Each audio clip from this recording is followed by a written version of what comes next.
My name is Barney Bishop. I'm president of the Downtown Business Association, and this month we have a special guest. I'm going to introduce her in just a moment, but in the meantime, I wanted to suggest to you that if you're not a member of the Downtown Business Association, please join.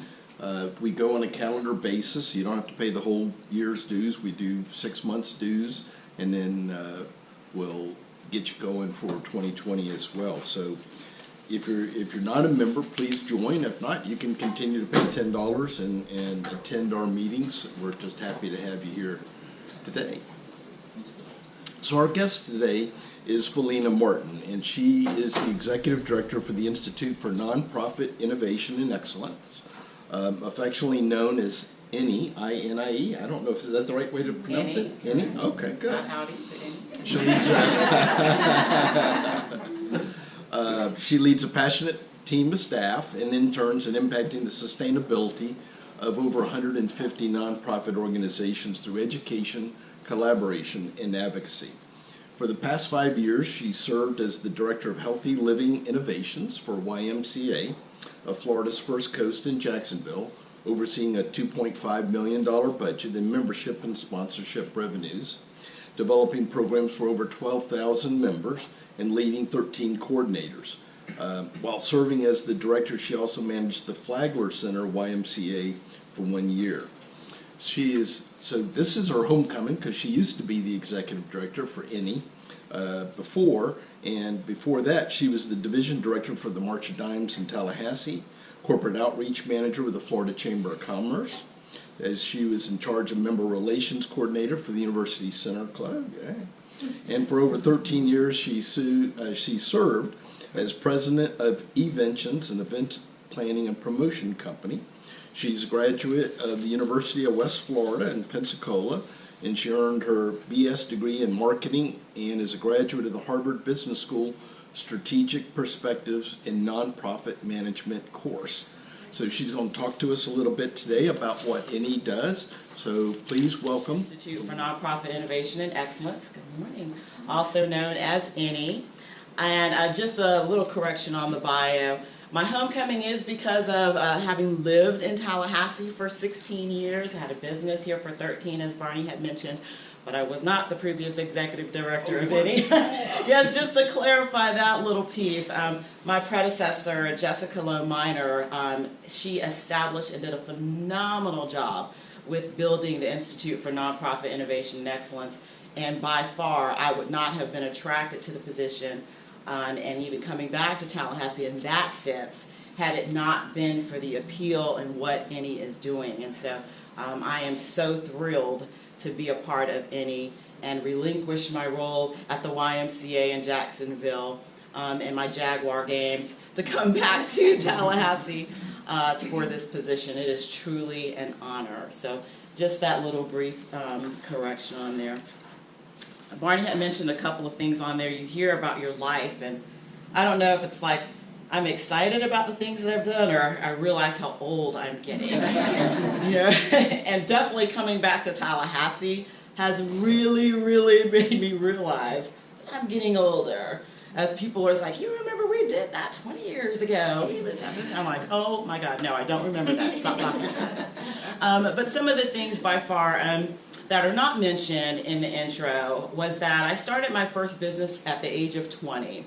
At the age of 20, I was still in college, newly married, and very excited and felt could conquer the world. And started my first business with a $5,000 credit card. And it happened to be a consignment shop. And I loved retail. I was doing retail since I was like 15 years old and working for department stores and things like that. So I had always had that dream of owning my own shop. And so at the age of 20, credit card and naivety, I decided that I'm going to go and do it. And I had a very encouraging spouse. And so we opened up Felina's Ladies Boutique in Pensacola and did that for a couple of years.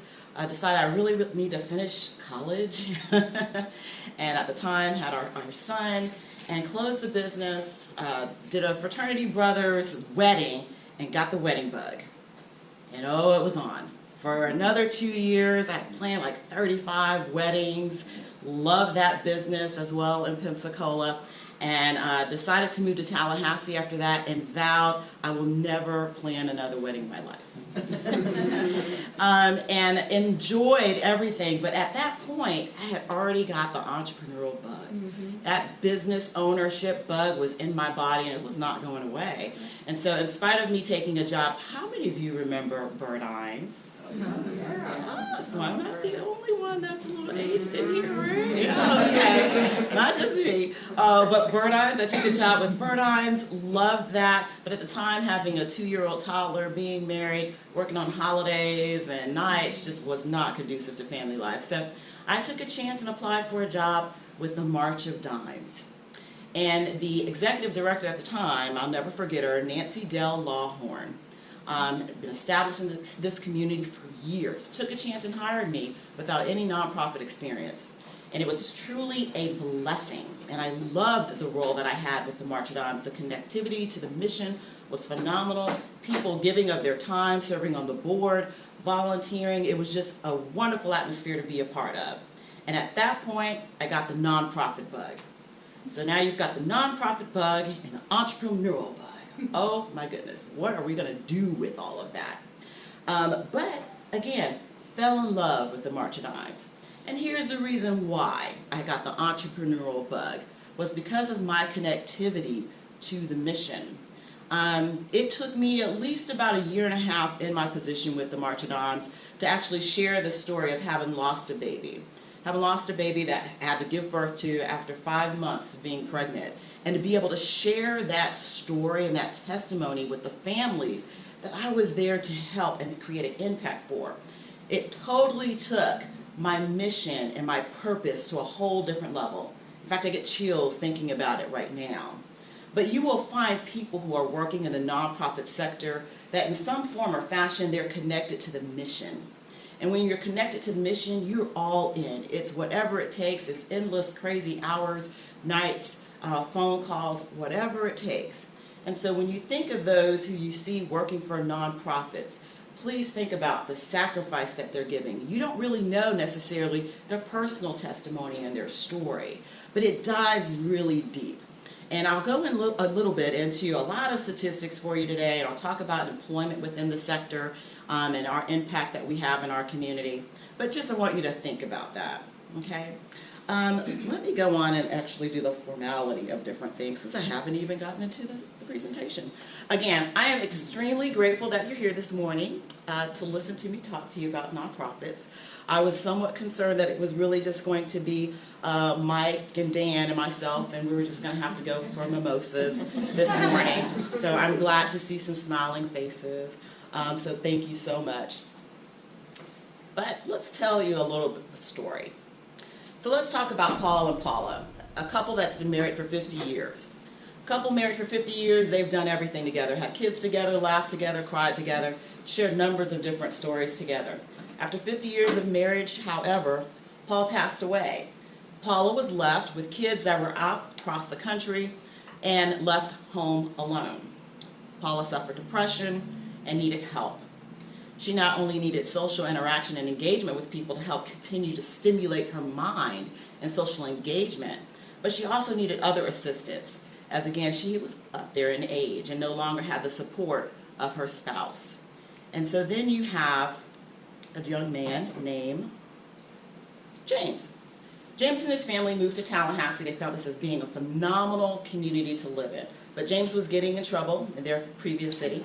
When he was in college, he was having a really hard, difficult time, getting into a lot of trouble. But his family decided, we're going to move for our son, for the sake of the sacrifice of him for a better community. And James ended up being enrolled at Leon High School. James enrolled at Leon High School, which of course is a little challenging when you're in high school because those are tough years. And James was really struggling, but his family had found a resource. So, between those two stories, and this is an interactive opportunity, what was the name of the couple in the first story? Okay, I don't have prizes for all of you because y'all are just so on top of it. All right, so this one won't count. All right, the next one will count. Okay, first to respond. Dan, you're going to have to be my police officer. Like no one else to be my police officer? Oh, all right. My police officer?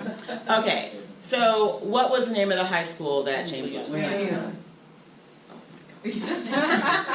Y'all are really just wonderful in a way. James. So share with you a little bit of how any impacts both of those stories. So with Paul and Paula, I mentioned to you that Paula was needing some help with some social engagement and some other different things as she was suffering the loss of her spouse. So we have a local organization called Elder Source who was there to help. Aging with Dignity, that was there to help.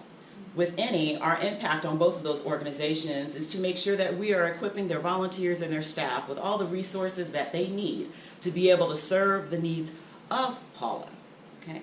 In the case with James, there's an amazing nonprofit organization in our community called Hang Tough. And Hang Tough provides fantastic counseling services for families. And so when James and his family needed some support and they needed counseling to figure out what was going on in James' life, they went to Hang Tough, where they were able to receive, again, free family counseling. And so any's impact on Hang Tough is, again, to be assistance to their staff with the things that they need, to equip them with the resources in terms of education, financial connections, so that they can continue to provide free services as far as psychology and counseling to families in our community. The mission of any, which Barney eloquently stated earlier, is to strengthen the capacity and impact of a nonprofit sector through advocacy, education, and collaboration. It was my vision when I first started that it's aligned with our strategy by far with any, but to make a stamp and make an impact on the education piece of what we offer. So in the previous year, in 2018, we went from 14 programs and events to this year offering over 60 programs and events. So when Barney asks, Felina, how's it going? Are you busy? Yes, we are very, very busy. And the reason for that is for those two stories that I gave you earlier.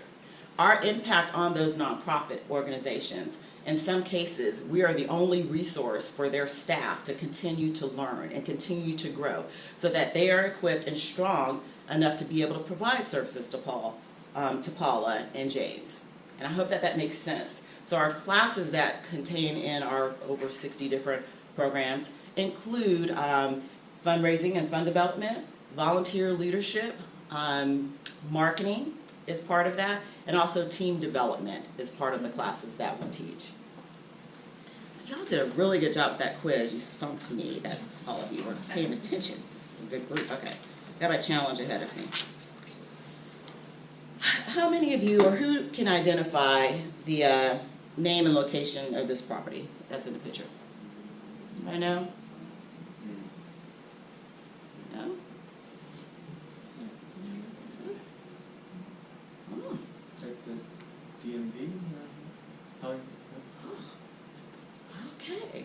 Well, this could contribute to what's going on here. All right. Is that in Tallahassee? It is definitely in Tallahassee.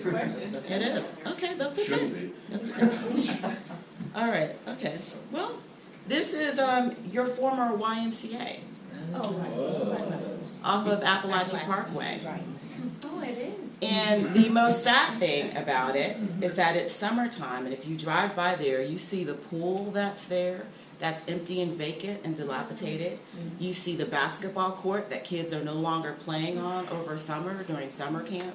And you see an amazing campus facility of exercise equipment, arts and crafts and everything. So that is it's closed. It's all still there right now? It's all still there. But it's closed. But it is closed. But it is closed. It's for sale.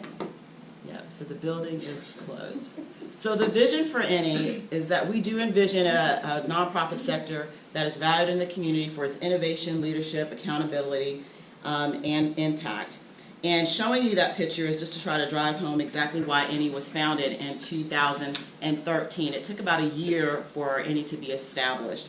But after serving Tallahassee for 64 years, and I'm giving like direct quotes, after 64 years, Capital Regional YMCA closed its doors to the community in 2017 due to financial stresses. Of course, at that time, It was extremely heartbreaking for me, working for the YMCA, hearing about what was happening in my home community of Tallahassee while I'm in Jacksonville, where they have 16 branches. They have a campgrounds that has horses and lakes and canoeing, and they have a program for those who are adults. It's a day program for adults with disabilities, and you're in a community of Jacksonville that is so vibrant with the YMCA. And to hear, as I was over there, the problems that the Y here was going through was heartbreaking. And most recently, as I was taking my mom to the Social Security Administration, which is basically across the street, I drove by there, and I had to take a moment. And I said, Mom, can you, do you mind if we stop for just a moment? And so it's heartbreaking to hear that. And another reason why is because when you close a YMCA, you're closing the opportunity for free swim lessons, which is vital in the state of Florida, where drowning is actually one of the #1 deaths for children who are under the age of 10, if I remember that stat correctly. Okay, so we've lost something with that one. How many of you remember the Mary Brogan Museum of Art and Science? Yes, okay. So here's something from Wikipedia in a direct quote. The museum closed in 2013 due to insufficient finances. The museum was formed from the merger of two struggling Tallahassee museums, the Museum of Art / Tallahassee and the Odyssey Science Center. The two former organizations were created independently in 1990 and 91, respectively. The organizations agreed to share a common building, opening to the public in 1998 and to merge in 2000. The building was constructed on land belonging to the city of Tallahassee, and the museum executed a transfer of its sublease to Tallahassee Community College from Leon County Schools in 2003. With the Mary Brogan Museum of Art and Science, the formation of that facility, you can hear a little bit of what they said on here, but it really was to impact our children in terms of STEM. STEM, in case you don't know, again, science, technology, engineering, and math is not going away, right? It's growing across the world. And when you close a museum, you close the opportunity for our children to be able to go to a beautiful facility like that and learn anything in dealing with science, technology, engineering, and math. They really were dedicated to that. They also were dedicated, of course, as being a fantastic destination location to help with Tallahassee as well. Content, when we lose nonprofits, we lose a piece of our heart in our community. We lose the services that they extend and what they offer to our community as well. And so we want to be mindful of that. And because there were some very passionate people in our community who were noticing a lot of our nonprofit doors that were closing or struggling or near the verge of closing, they all decided to get together and said, what can we do to prevent this in our community? And so you have some wonderful people like Marjorie Turnbull, President Murdaugh with TCC, Alice Lee Stansberry, Kelly Oddie. You have these wonderful minds that decided to get together and commit the time to make any happen. And so therefore in 2014, any was formed to serve the needs of nonprofits. And that's what we focus on. Okay, I just wanted to share that with you. In case you're ever wondering about the status of a nonprofit organization, one of the best resources I'd love to provide to you is Guidestar. How many of you are familiar with that resource? Okay, fantastic. It will give you an idea of the financials for a nonprofit organization. It will even tell you if a nonprofit organization is really legitimate as well, too. Because I get quite a few solicitations, you believe it or not, at any from people who their opening line is, we are X, Y, and Z, a nonprofit organization. And immediately I go to Guidestar to see if that is true. And even most recently I got a phone call from a reporter asking about, how do we protect the community from fraudulent nonprofit organizations? And I was like, Guidestar. Definitely Guidestar. Okay. So I'm going to cover a lot of statistics. How many of you love stats? Don't be afraid, raise your hand if you love statistics. I did not love statistics until I started working for the YMCA, and even that was a gradual process, but we lived and died by a strategic plan. And as a director, lived and died by the number to be able to make decisions. And so they were very forward-thinking why, and I've fallen in love with statistics. So some of the statistics that I'm going to share with you are based on information collected from this particular demographic in the nonprofit sector. So you'll see we have executive directors who responded to this, presidents and CEOs. You'll see their annual operating budget that's on here. The majority of those who responded are operating with less than $100,000 in their annual operating budget, but then we do have some big wigs as well too, that are definitely over the $1 million mark in terms of their annual revenue. So the stats are based on that. I need 3 volunteers. What is the Big Bend area? I got Michelle, excuse me, just a second. Let me get my volunteers lined up. Come on down. You're on, the price is right. So if you'll have a seat in one of the chairs, I need 1 more volunteer. Oh, can I bring my coffee or no? Of course you can bring your coffee. You won't be able to hold it while you write, but Oh, you okay. can bring your coffee. Okay. Does it help that there's prizes? Okay. All right. And you asked the question. Who would love to answer that question? What's the Big Bend area? I have a realtor in the room. What's defined as the Big Bend area? Oh. St. Joe Paper Company.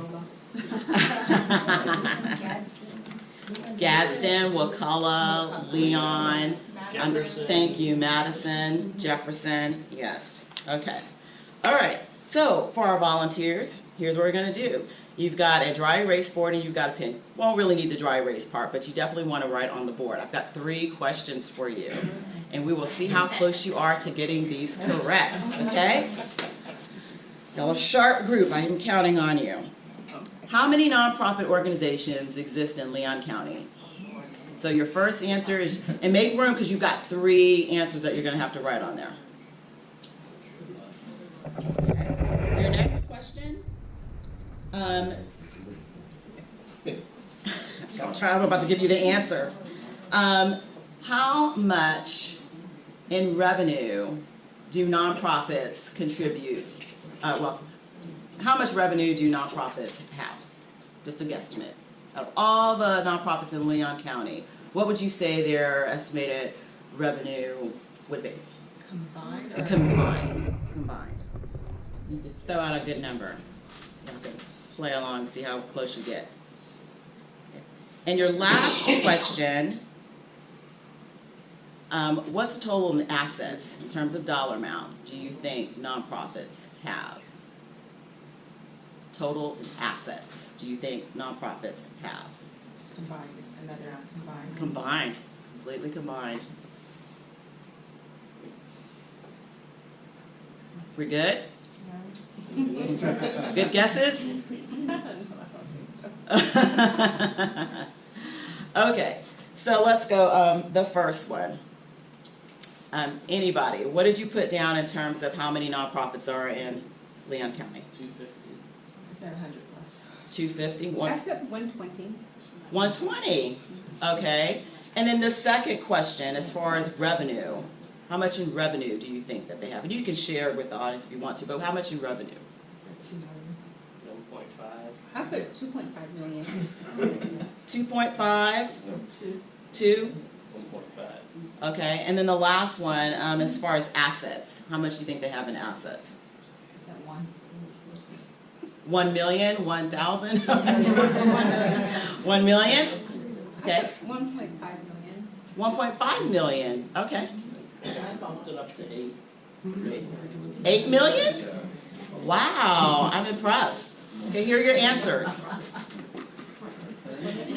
There are over 2,000 nonprofit organizations in Tallahassee. And the last I looked, it was actually 2,100 nonprofits, okay? As of last year, when I had originally started with NE, it was 2,300 nonprofits, okay? Please keep in mind, this does include your universities and your hospitals, all right, which are big players and employers in our community, okay? So keep that in mind.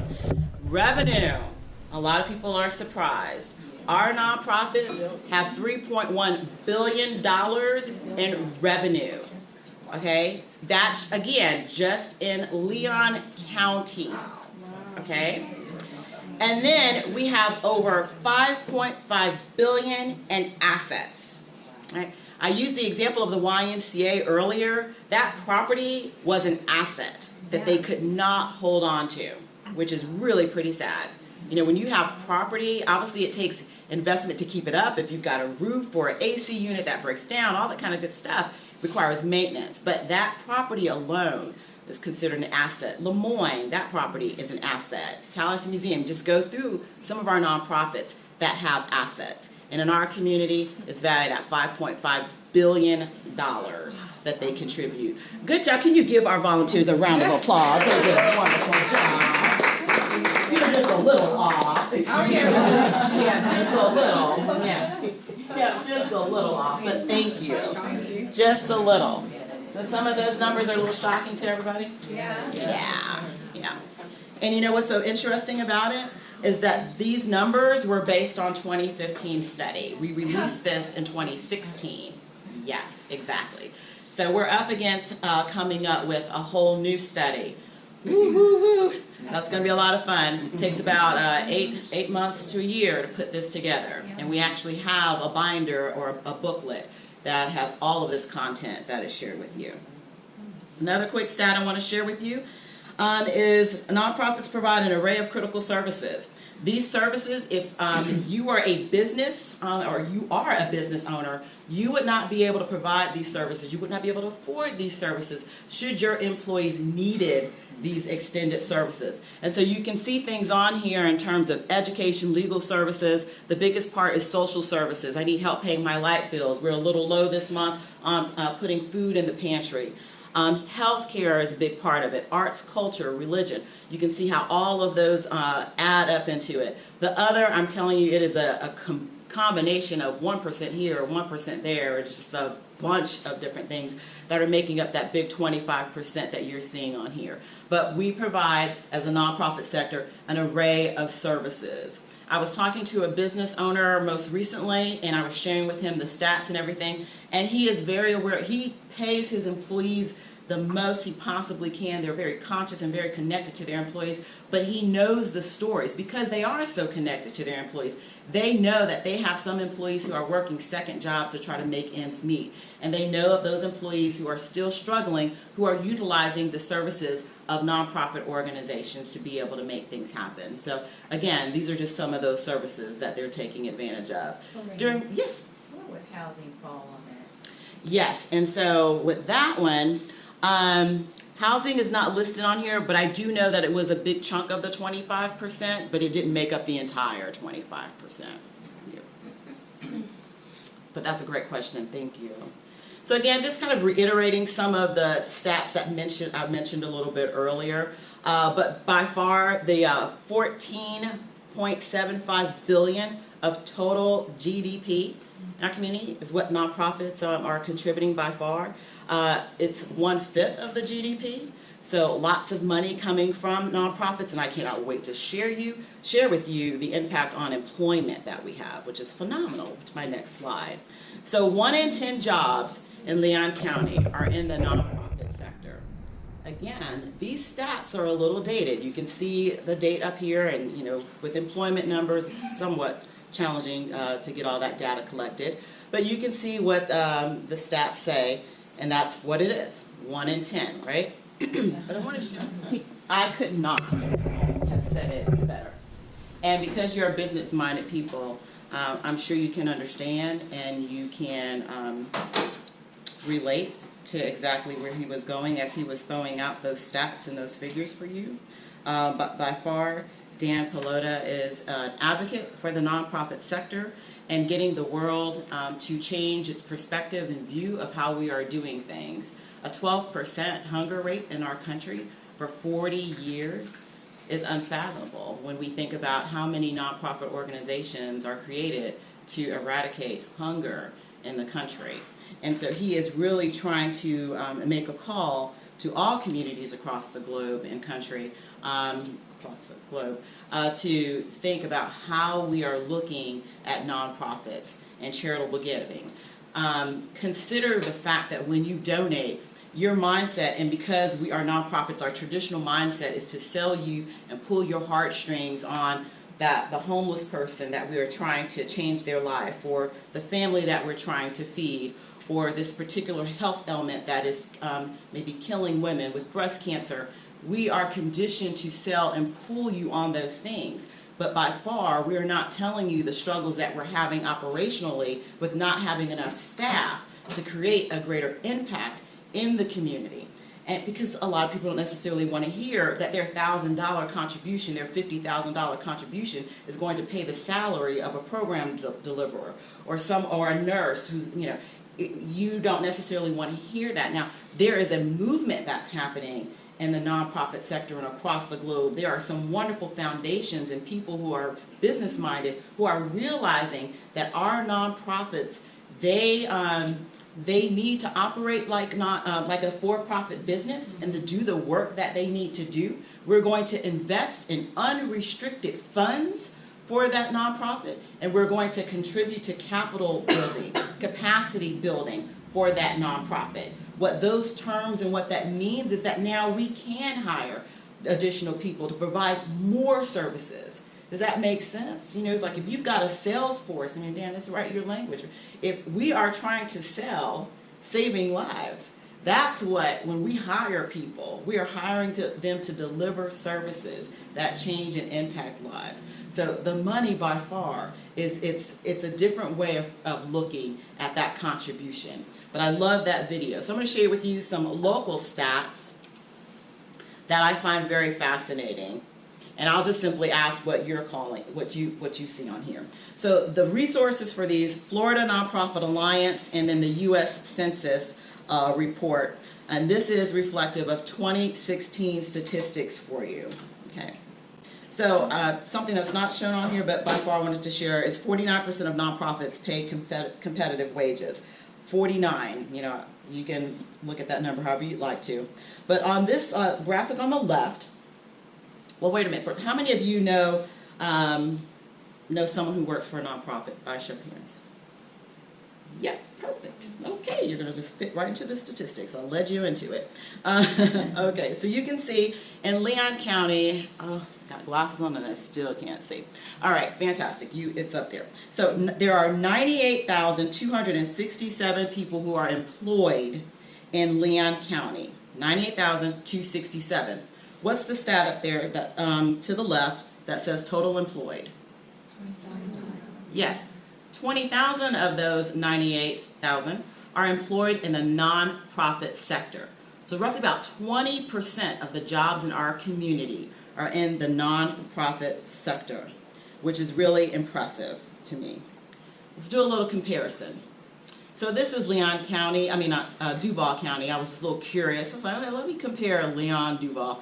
I know it's like the largest, city in the country that we have, and it's massive size. But let's do some comparison because it's really kind of fun. Right? So I mentioned that 20,000 up there. So in Duval County has 434,531 people who are employed overall in the county, and they have 38,690 who are employed in the nonprofit sector, which is very interesting when you look at that statistic, because that basically is only 8.9% of those overall are employed in the nonprofit sector in Duval, which is, again, completely, it's like less than half than what we have in our county, right? Another statistic that I found was very interesting was the annual wages paid in Leon compared to the annual wages paid in Duval. Don't know if that stands out to you and what that says to you. Y'all are a smart audience and business-minded people. But I think that that's very, very interesting, with only 8.9% of those in the community being employed there, and you look at the wages as compared to ours. Okay? And then the last statistic, which I didn't put the little graphic up there, but by far it probably stands out when you look at total revenue and you look at how many nonprofits exist in that community. And just a simple call out with looking at the stats, their total revenue being at $7 billion, but they only have 8.9 people working in that community in the nonprofit sector, but they're bringing in $7 billion in revenue. Why do you think that is? They've got less employees working in that community, but they've got more money. Just throw out some things. There's no right or wrong answers. It's a larger population to contribute. Plus the makeup of the community compared to Tallahassee is more student-oriented, state workers. Jacksonville, you have a more diverse population, more corporations are based in Jacksonville. Right. Gain insurance in the sectors and do that. Yeah. Every single answer is correct. Every single answer is correct. But when you look at the numbers, again, I've got to take a deeper dive, and I'll be working with the Nonprofit Alliance as well too, to look at just the stats across the entire state. We know in Leon County that we are congested with nonprofit organizations, and the mission of any, as I've mentioned before, it's part of our mission statement, is collaboration and working with nonprofits so that they can work with one another and combine resources, combine those assets that they have. But again, these statistics to me are very exciting to take a look at. So how does Big Bend compare nationally in terms of collaboration? Well, you can see far to the right, collaborated with other nonprofits. We are doing phenomenal with collaborations, but there's more work to be done, more work that needs to be done. And then when you're looking at experience increase in demand, oh my goodness, we are working with one another by far, but boy, trying to keep up with the demand in our community compared to nationally is really tough for us. It's a challenge.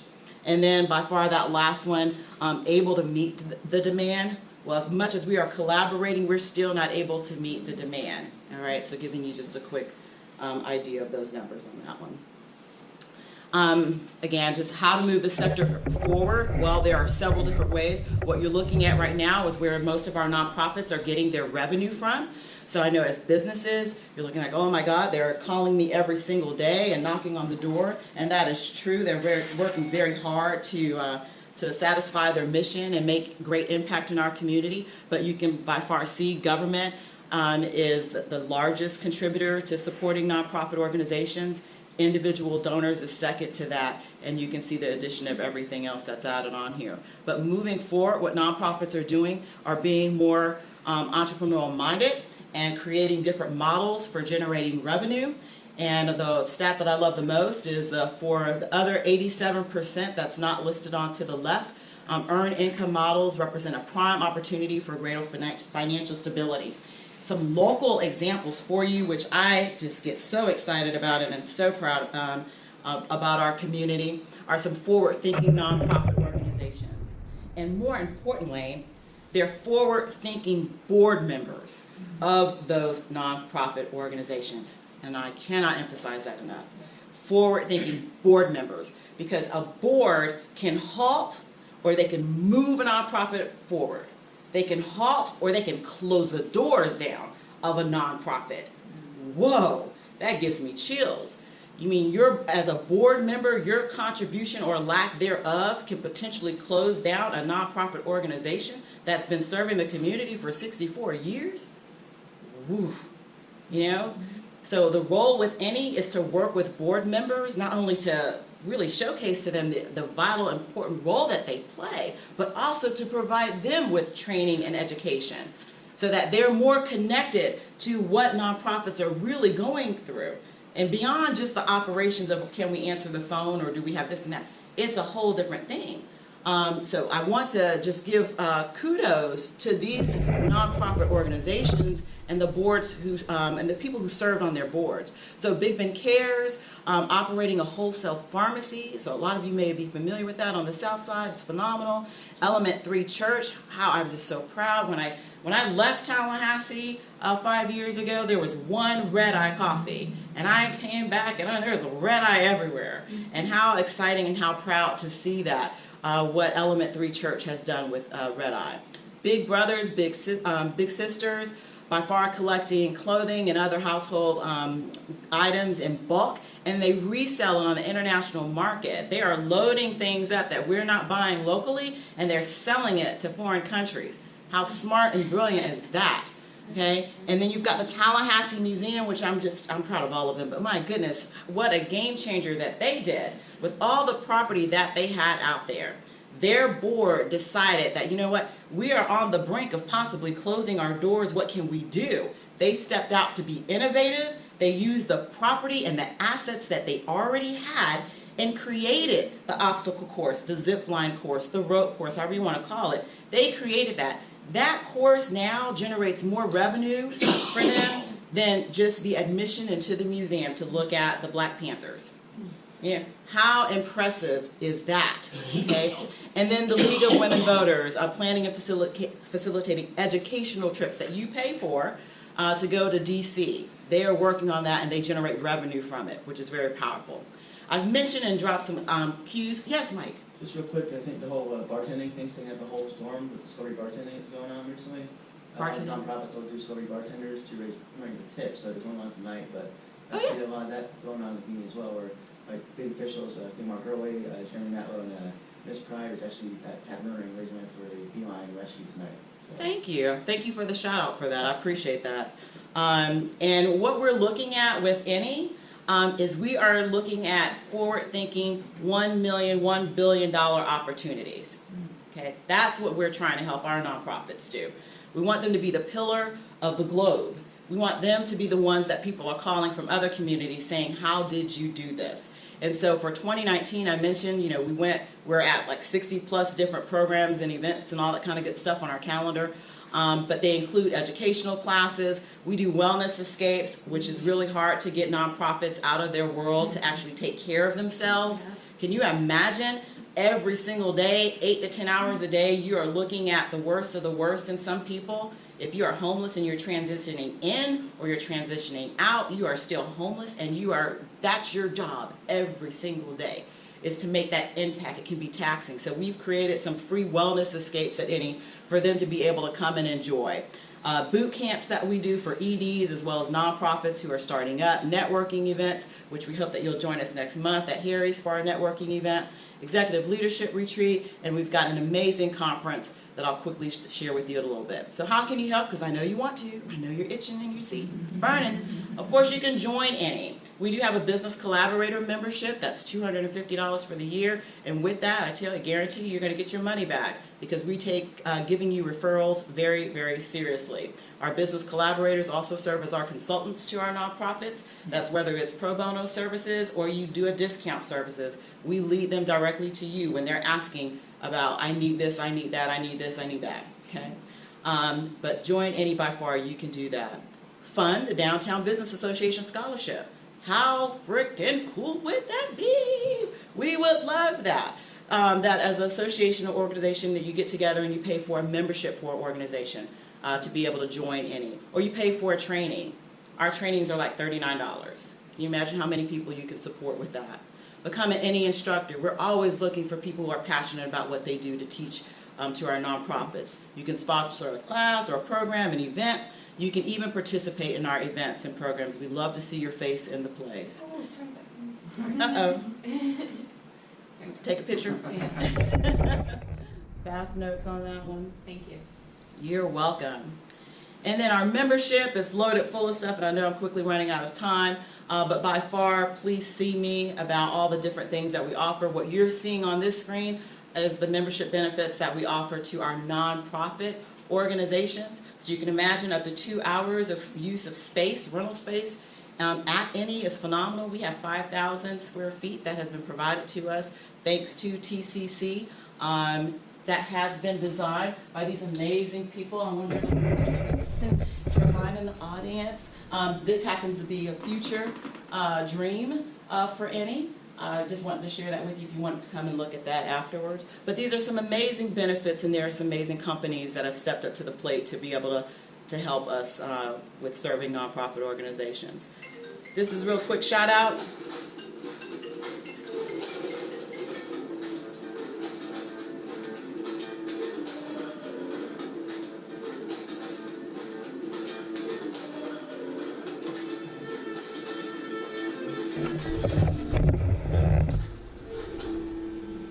So this is our entrepreneurship program for nonprofits that we just recently launched. We are so proud of Impact Plus, and we are grateful to the Knight Foundation for contributing $12,500 to any so that we could turn around and give $10,000 of it back out to nonprofits who are competing. They are competing for the chance to win $5,000, $3,000, $2,000 respectively to start their social enterprise. So when I shared with you Big Ben Cares, Tallahassee Museum, and all those great examples, we have 10 nonprofit organizations who are going through a 6-week training program so that they can do their final pitch to win that money to start their enterprise. And we are so proud of Impact Plus and so excited. This is the event that I was referring to that we'd love for you to join us at. Not only are you supporting a downtown business, of course, but you're also supporting Any, and Harry's just, we love them and they love us. But you also have Dillard's and Socially Loved that will be there. One that's taking headshots for you with Socially Loved, and then Dillard's doing some mini makeovers, so we'd love for you to join us. And then I have done this and given you a special. Why did I do that? If all of you registered for our Sector Forward conference, we would be at 90% capacity because our conference is almost full. I'm so excited, but I want you there. And why is that important? Because at this 2-day conference, one of our primary goals is to eliminate the silos that are taking place between businesses, nonprofits, government, and the political sectors. So we will have a company coming out of New York that's called Lateral Labs, and they will be creating what is called a hackathon. Their job is to go across the globe and to solve a community's problem in 2 hours or less. It's going to require 8 weeks of work for me to get them ready for those 2 hours. But at our conference, we want as many of you, as many game changers and stakeholders in the room to help solve this problem of us working in silos. And I'm sure a lot of you would agree that that definitely exists. Is that Turnbull or was it at Turnbull? So Thursday will be at Any, which is at the TCC Center for Innovation, right downtown. And then on Friday, we are excited and proud to work with our partner, the Challenger Learning Center. So Friday, we have a fun, creative, innovative environment for you on Friday for the hackathon and all that kind of great stuff. Okay? So if you're interested in getting this 15% discount off of your registration, then use the promo code DBA15. It only applies to you, but it does expire on July 17th. Okay? And that is my contact information. I know I was going fast towards the end just to be respectful of your time, but are there any questions that you have?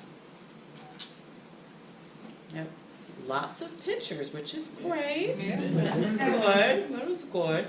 Some new school. If you happen to be old school and want a business card, I have business cards as well too. But I do appreciate your time. Thank you so much.